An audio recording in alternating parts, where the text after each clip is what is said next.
La Red Iberoamericana Juvenil de Derecho Administrativo, a través de su capítulo México, les da la más cordial bienvenida a esta segunda sesión del ciclo de conferencias denominado Desde lo Administrativo, en la cual contamos con la participación de diversos jóvenes nutrir esta rama del derecho administrativo.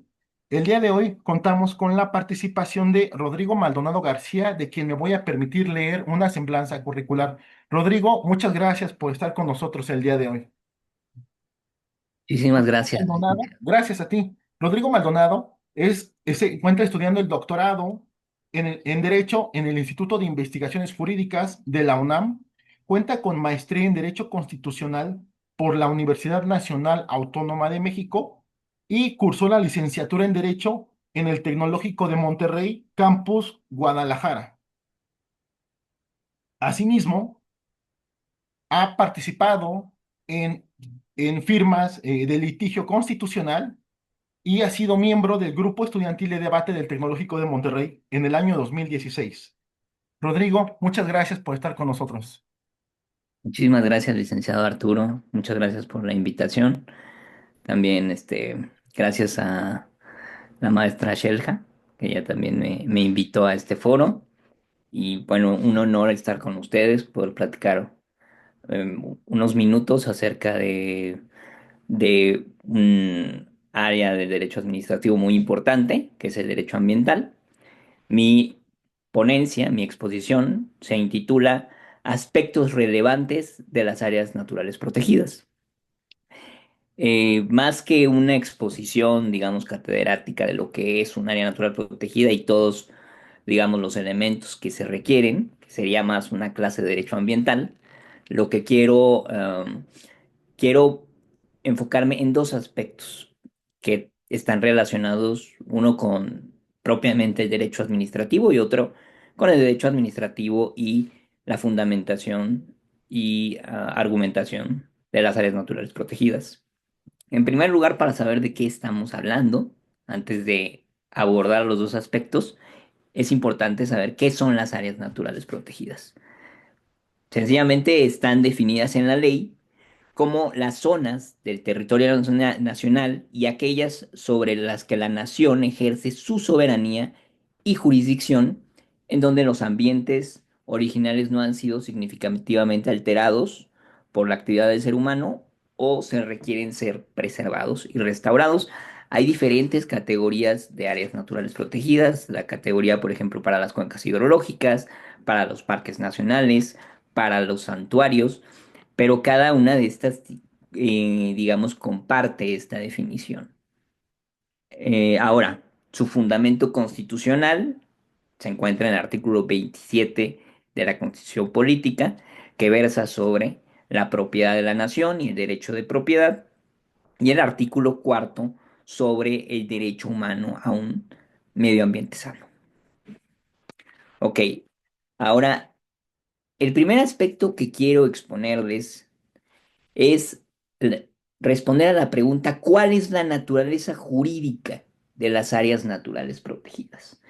Que no es solo un aspecto ornamental, retórico, sino que este aspecto conceptual tiene consecuencias prácticas muy importantes en el juicio de amparo.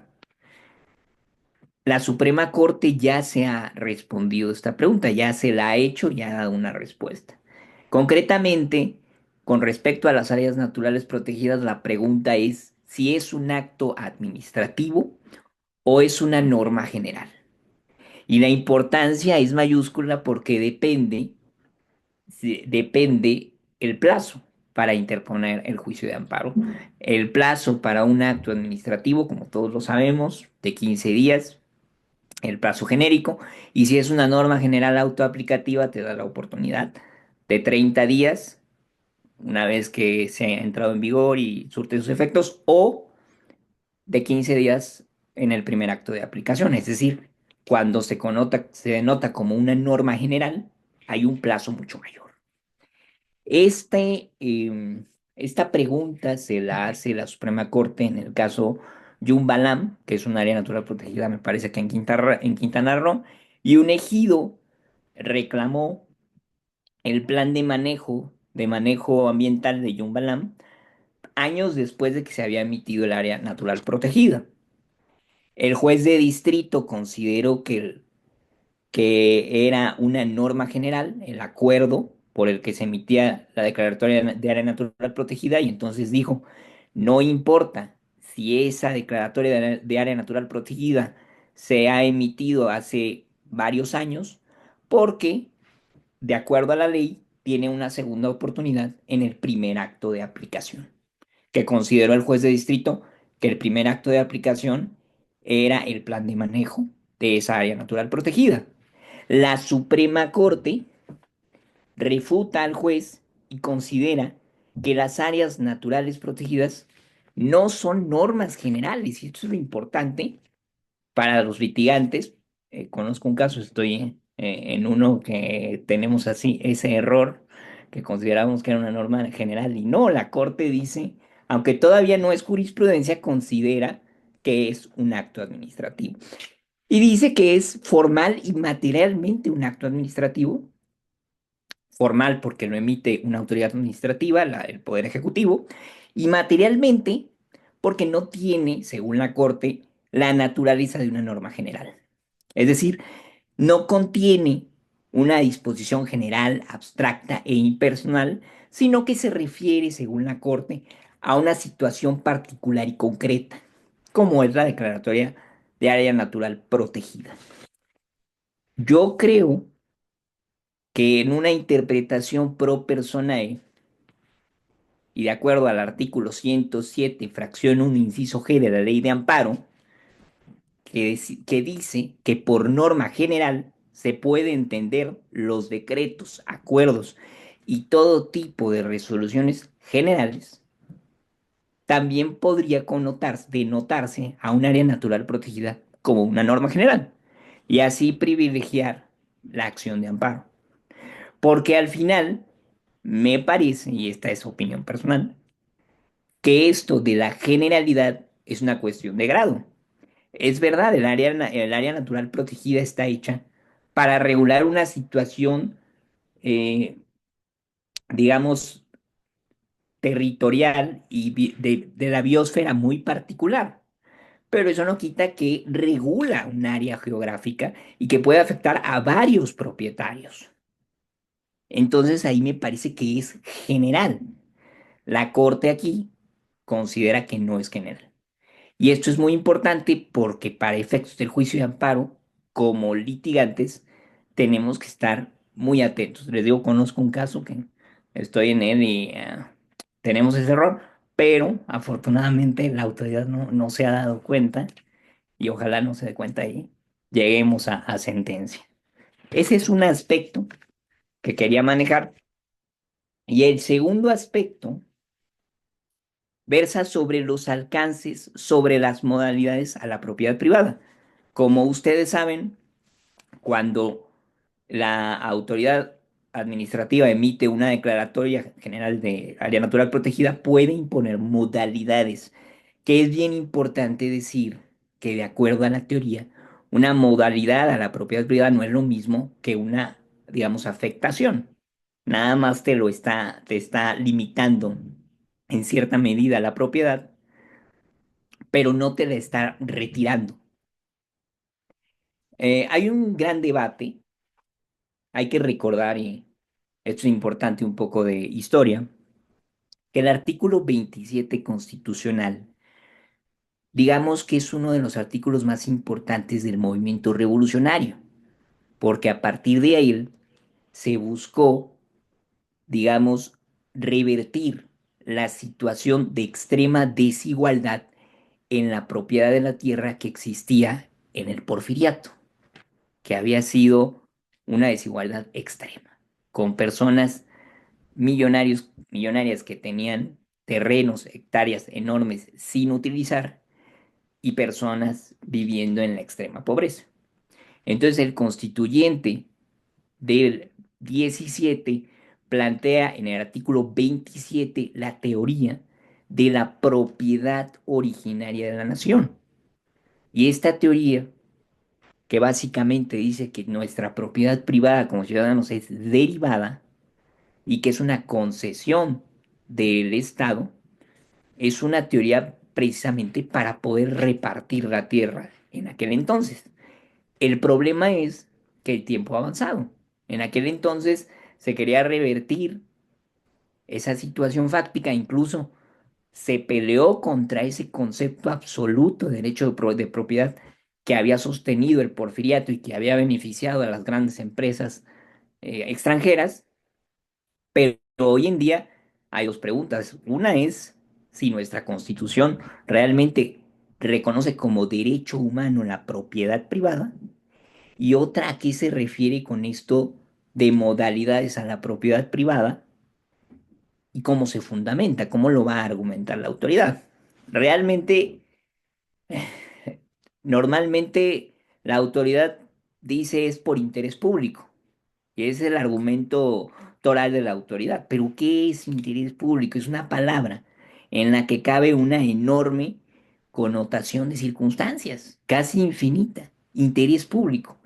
Entonces la Corte se ha dado cuenta que esto hay una falencia en la fundamentación y motivación de los actos, que el derecho administrativo es el pilar de, digamos, del actuar de la autoridad, del principio de legalidad. ¿Qué ha sostenido la Corte? Bueno, la Corte en el amparo en revisión 410-2013 estableció dos estándares de escrutinio constitucional. Dice, cuando las modalidades a la propiedad en un área, en una declaración de área natural protegida solo afecten periféricamente el derecho de propiedad, nos vamos con el estándar, el análisis de razonabilidad de la medida. Pero si el juez constitucional advierte que hay una medida regulatoria que afecta intrusivamente muy fuerte el derecho de propiedad, entonces se tiene que basar en un análisis de proporcionalidad de esas modalidades. Y esto es lo interesante. Entonces, ya existe ese criterio aislado, pero hay un antecedente que podemos utilizar. Aquí el problema es que la Corte no ha sido constante. En este caso que les digo de Jun Balam, la Corte olvida esa teoría. Incluso lo hace valer el ministro Carranca en su voto particular. Y dice, oigan, pero si antes en este amparo 410-2013 nosotros habíamos dicho que hay un escrutinio constitucional y ahora lo olvidamos, pues no es consistente. Entonces, creo que lo importante aquí es hacerlo valer en tribunales. Yo creo que como, digamos, como aportación a este criterio de la Suprema Corte, me parece que podría existir otro que se basa en el principio de sustentabilidad, y esto ya es propiamente ambiental. Decir esta declaratoria de área natural protegida requiere necesariamente basarse en el principio de sustentabilidad. Me preguntas, ¿qué es eso del principio de sustentabilidad?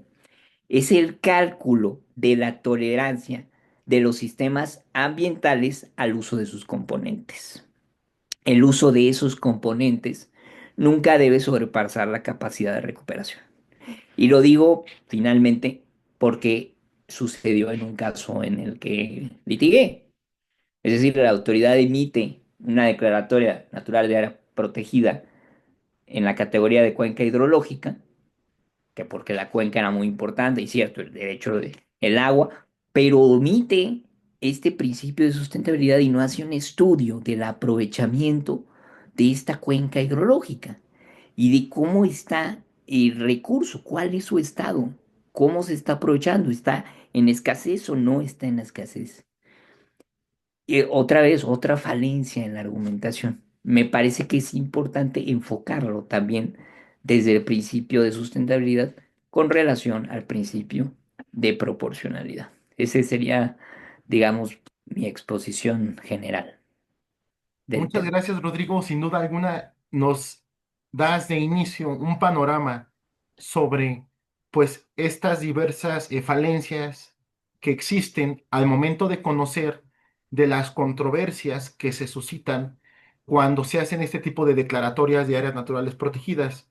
Yo quisiera regresarme un poquito eh, algunos de los que integran nuestro auditorio no son abogados, son de otras áreas del conocimiento, hay biólogos, tenemos a ingenieros que justamente también se interesan por estos temas. Yo quisiera que nos dijeras dónde encontramos de manera particularizada todo lo relacionado a las áreas naturales protegidas. Ya nos mencionaste el artículo 27 constitucional y nos comentaste también el artículo cuarto, Sí, claro, en en donde, la... sobre todo, yo quisiera que nuestra conversación fuese obviamente jurídica, pero también de modo que nuestro auditorio, que no es profesionista en derecho, también pueda ir entendiendo este tema que a mí me parece de particular relevancia, sobre todo en un contexto en donde, pues, últimamente hemos hablado justamente de estos principios de desarrollo sostenible, tenemos una Agenda 2030, tenemos toda esta, pues, esta tendencia global hacia la búsqueda, la construcción, la generación de un planeta que sea más sustentable o sostenible, como muchas veces se le suele llamar en algunos informes, en algunas publicaciones. Es un tema que muchas veces se queda en el olvido, ¿no? Es decir, pues la gente no sabe, empezando, o sea, comenzando porque pues no conocen la existencia del juicio de amparo, ¿no? Es decir, Así es. como este medio de defensa que se tramita ante el Poder Judicial de la Federación, si es en la vía indirecta ante un juez de distrito, para combatir, en este caso, por ejemplo, los decretos de declaratoria de área natural protegida, que como ya lo adelantabas de manera muy puntual, tiene por objeto preservar geográficamente un espacio para, digamos, aprovechar los servicios ambientales para conservar a la flora, la fauna que habita en ese, no en ese polígono, pero también puede afectar a ciertos centros de población. Es Sí, correcto. es correcto. Entonces, igual si pues, pudieras apoyarnos un poco, Rodrigo, por favor, con esta parte, sobre todo particularidades de las áreas naturales protegidas para que nuestro auditorio también pueda ir pues entendiendo o contextualizando un poquito más el tema. Sí, mira, gracias por las preguntas. En los aspectos generales de las áreas naturales protegidas se pueden encontrar en la Ley General del Equilibrio Ecológico y la Protección al Medio Ambiente. Hay que precisar que hay naturales protegidas de competencia federal y áreas protegidas de competencia estatal. Y bueno, básicamente las leyes estatales replican lo que dice la ley general y lo único que cambia es la competencia. Si acaso alguno que otro detalle, pero es básicamente lo mismo.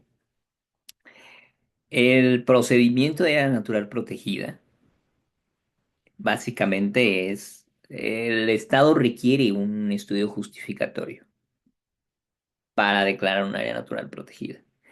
Y en ese estudio justificatorio, por ejemplo, va a exponer las especies que requieren ser protegidas por su especial, digamos, distinción, como cierto tipo por ejemplo, el pájaro cardenal, que el rojito que es muy, muy raro, le ponen la foto, empiezan a hacer toda la exposición. En el caso de las cuencas hidrológicas, por ejemplo, tendrían que exponer el aprovechamiento, la escasez en la que está. Ese es el estudio justificatorio que necesariamente debe de tener la participación de los afectados. Como tú decías, a veces, muchas veces, estas áreas naturales protegidas se declaran en áreas urbanas y entonces se les tiene que dar la participación a los propietarios y está regulado en la ley. Había en el estado de, creo que en el estado de Jalisco había el error en la ley de no contemplar la participación de los propietarios para este procedimiento de área natural protegida o de un área natural protegida. No, creo que sí, de un área natural protegida en particular y entonces la Suprema Corte lo echó para atrás y lo declaró inconstitucional.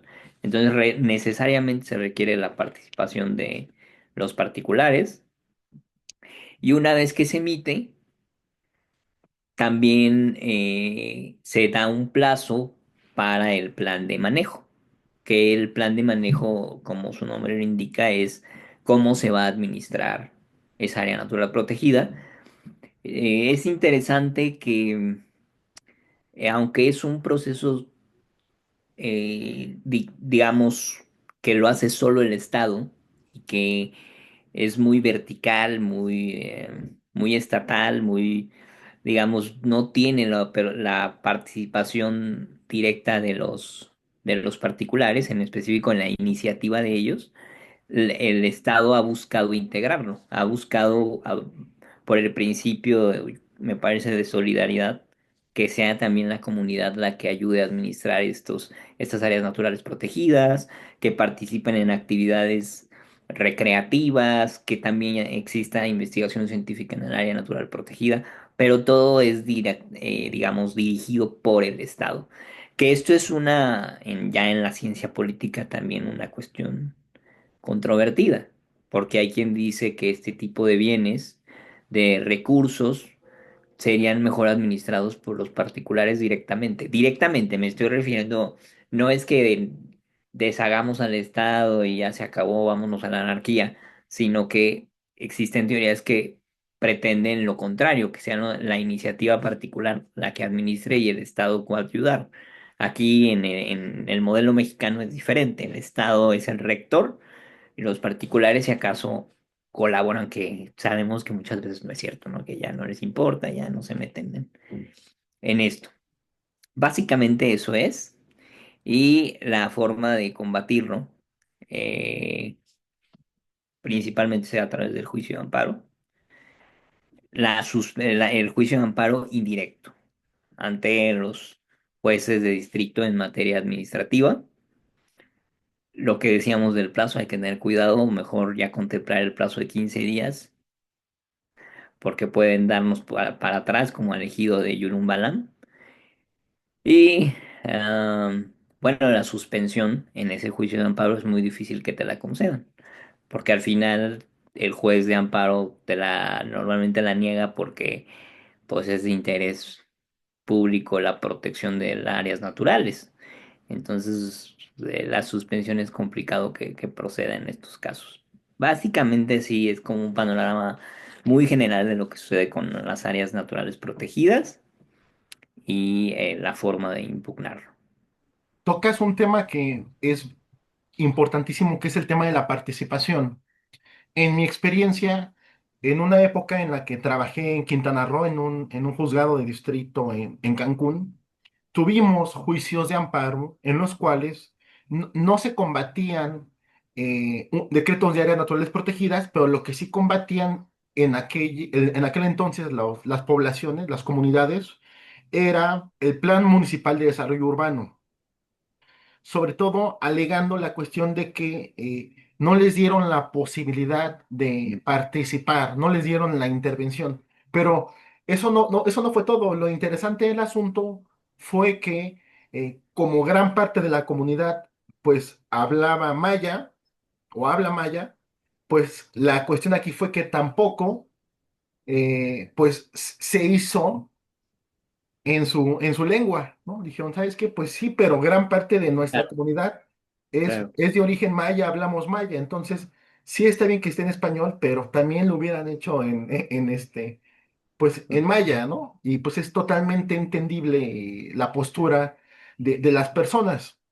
La comunidad tiene pues todo el derecho de participar porque al final de cuentas estamos hablando de que va a repercutir en su esfera, en su entorno, en donde están habitando, ¿no? Y al final del día también son ellos quien de manera directa, pues se ven beneficiados de los servicios ambientales, ¿no? Y con relación a este tópico que tú comentas, recuerdo que el acuerdo de Escazú, en su artículo 8 pues justamente toca este tema de la participación, ¿no?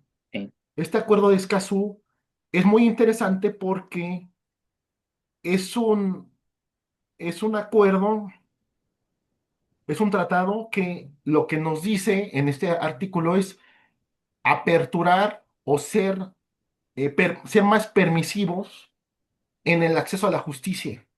Es decir, sabes que ábrete más y permite que más personas que tienen interés en defender el medio ambiente lo hagan a través de los medios de defensa que sean idóneos. En este caso, bueno, estamos hablando del juicio de amparo indirecto. Recuerden que también hay juicio de amparo directo, que ese tiene otra modalidad, otra tramitación, pero concretamente sería el juicio de amparo indirecto. Entonces, yo quiero hacer ese comentario sobre la importancia de que las personas de las comunidades que estimen o que consideren que se ven sus derechos soslayados, tienen esta posibilidad de acudir a este medio de defensa.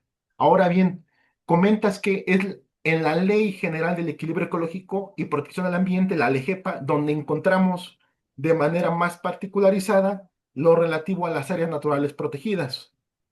Ahora bien, yo quisiera hacer, pues, una reflexión, porque si bien encontramos esta tendencia hacia la sustentabilidad, ya lo comentábamos, ¿no? Hacia proteger este tipo de entornos que son valiosos, no solamente por el valor que tienen para la persona, sino por el valor en sí mismos, y ya la Suprema Corte lo ha dicho. Es decir, hay dos visiones o dos enfoques: la visión ecologista, o también conocida como visión objetiva, y la visión antropocéntrica o subjetiva, ¿no? ¿Cuál es la diferencia? Bueno, que en la ecologista o la objetiva, lo que se privilegia es el valor en sí mismo que tiene la flora, la fauna para el planeta, lo que representan por su mera existencia sin la intervención humana.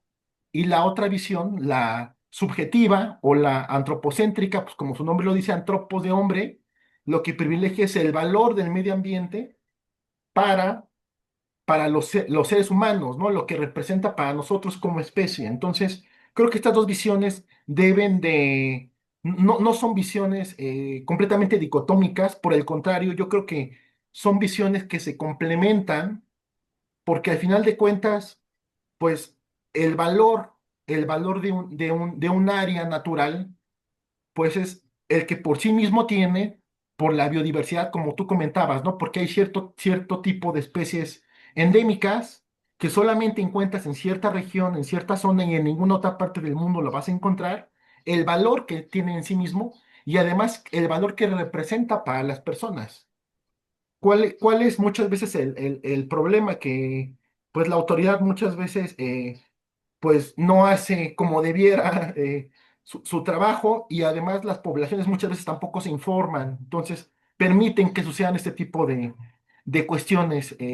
Digo, ya hemos repetido aquí hasta el cansancio que tienen a su alcance el juicio de amparo, pero digo, para los que nos están sintonizando, que no son profesionales del derecho, que son de otras disciplinas, el gran reto también es que jueces de distrito, que en tribunales colegiados, asimilen estos conceptos. Creo que también es algo muy importante. Es decir, tú estás haciendo tu papel desde el litigio, el cual es muy loable, al abordar este tipo de temas, al estar aquí con nosotros compartiéndonos estas reflexiones, pero creo que son temas que también se tienen que asimilar, que interiorizar, tanto por la comunidad en general como por la gente que está al interior del Poder Judicial, a fin de que cuando nos conozcamos de este tipo de controversias, tengamos en cuenta los principios que rigen en materia ambiental, estas visiones que yo les comentaba, la visión objetiva y la visión subjetiva, los objetivos de desarrollo sostenible, que si bien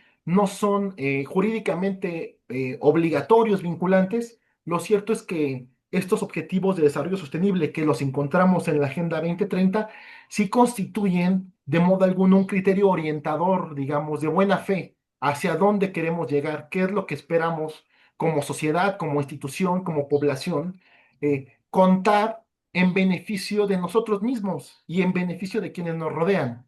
Entonces, Rodrigo está sin duda alguna haciendo una labor muy importante al estar aquí con nosotros compartiéndonos estas reflexiones sobre las áreas naturales protegidas, sobre pues, estas falencias que existen, todavía al conocer de este tipo de asuntos, sí podemos encontrar multiplicidad de criterios. Ya lo decía él de manera muy concisa, el tema de los plazos, ¿no? Habrá quien lo considera norma general y lo impugna dentro de los 30 días, y habrá quienes lo consideran que no es una norma, sino es un acto y el plazo es de 15 días.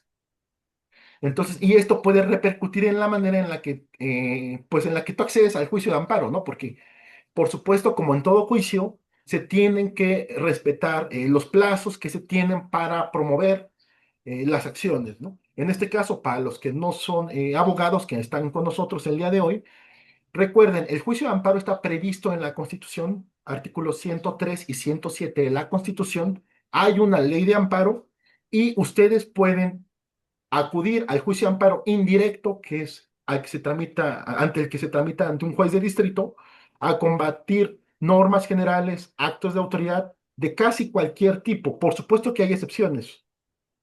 No es el espacio aquí para comentarlas. Hay ciertas excepciones porque el juicio de amparo es un medio de defensa extraordinario, es decir, es la última instancia a la cual tienen que acudir.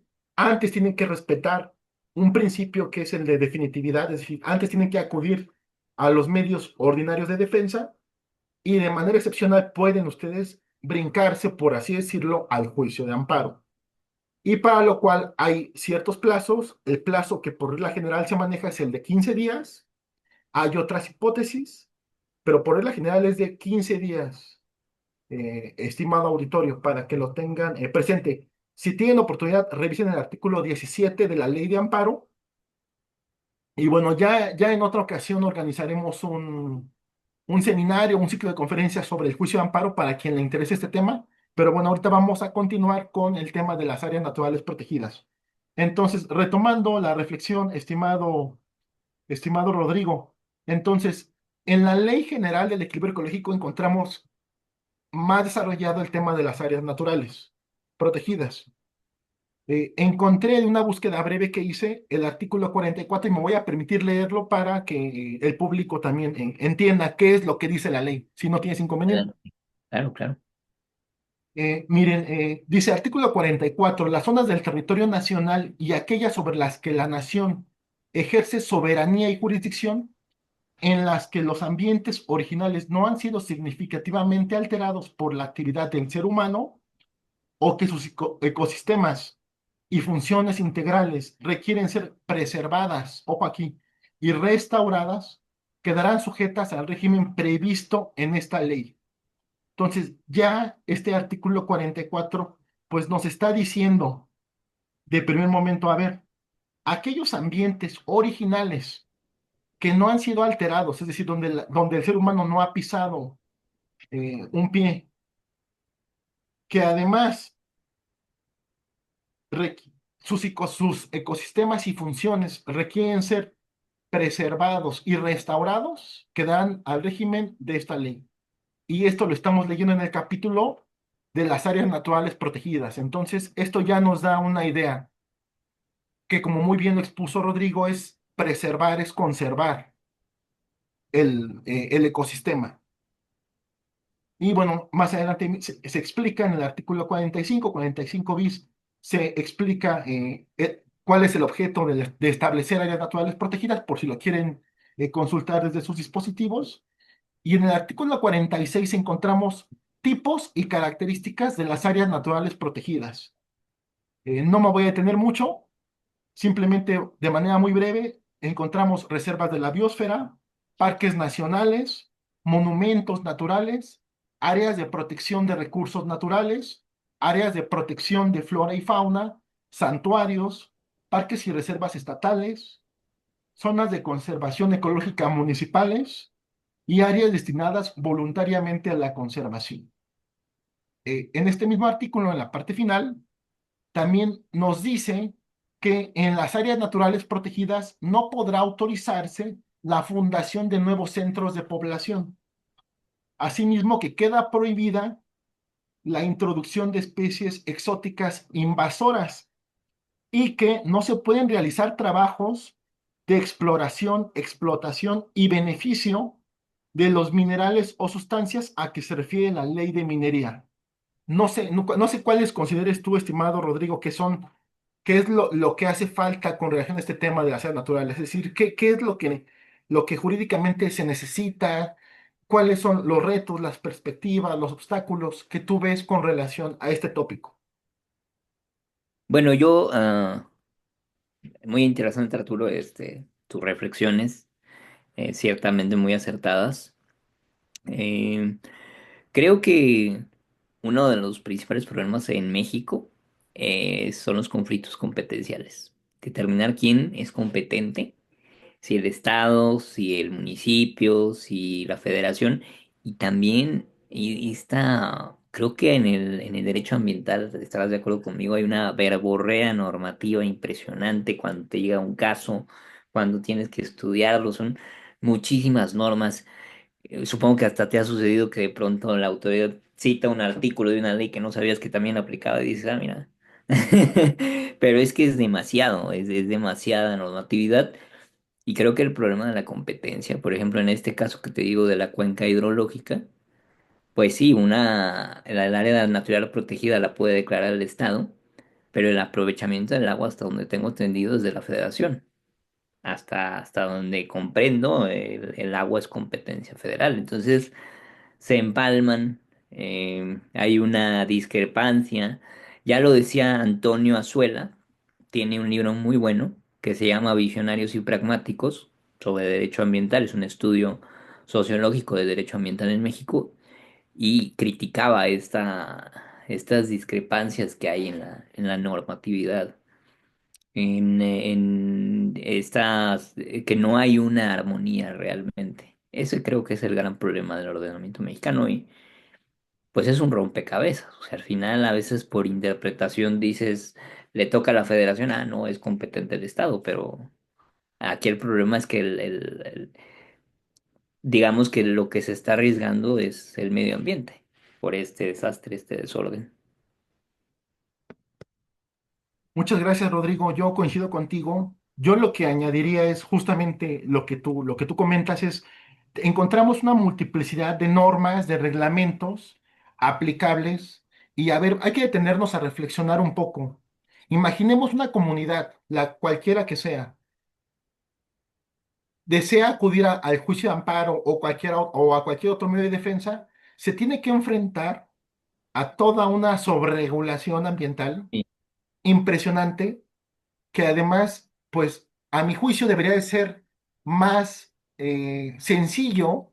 ¿Por qué? Porque estás hablando de que estás defendiendo un derecho sí, que posibilita la vida tuya y de los tuyos, que afecta a tu entorno inmediato. Entonces, debiera ser súper sencillo acudir a un juicio a defender este derecho sin tener que perderte en todo pues entramado, como tú lo dices, ¿no? Y además de que en muchas ocasiones estos conflictos de si le compete a la federación, a las entidades federativas, a los municipios, termina siendo que estos juicios, pues muy sí, engorrosos, terminan siendo juicios muy largos. Considero que uno de los grandes retos tratándose pues del derecho ambiental, incluso hasta de combatir este tipo de decretos sería pues democratizar más el acceso a la justicia. Y eso también se logra pues armonizando o simplificando todo este complejo marco normativo, legal, reglamentario, sin duda alguna nosotros como abogados pues tenemos la posibilidad de analizarlo. Por supuesto nos va a tomar más tiempo, nos va a costar posiblemente más trabajo, pero lo podemos hacer. Pero ¿qué ocurre con aquellas personas que simplemente pues no están enfocadas en el área jurídica, que son biólogos, son pues activistas, por supuesto que tienen la posibilidad de asesorarse, sin embargo también se enfrentan a este complejo marco institucional, regulatorio, sobreregulatorio, que limita de manera importante el ejercicio de este derecho. sí. Entonces, yo quisiera agradecerte, Rodrigo, el que tú estés aquí con nosotros. No sé si quieras ir a hacer una reflexión final, ya para irnos perfilándonos hacia el final de esta conferencia.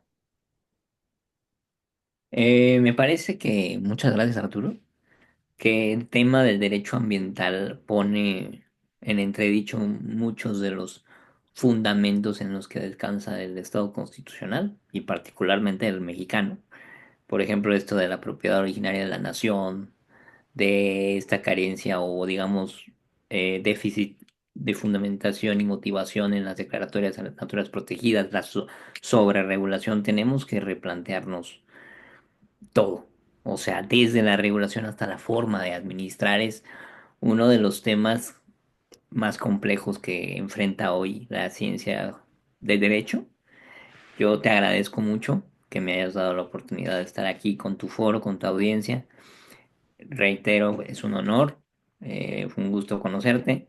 Le agradezco también a distancia a la maestra Shelja, al licenciado Alfonso.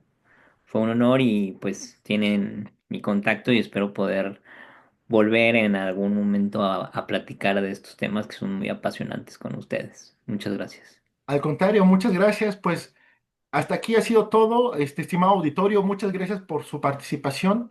No olviden seguirnos en redes sociales, compartir nuestro contenido y, por supuesto, estén atentos a los siguientes eventos de este ciclo de conferencias desde lo administrativo.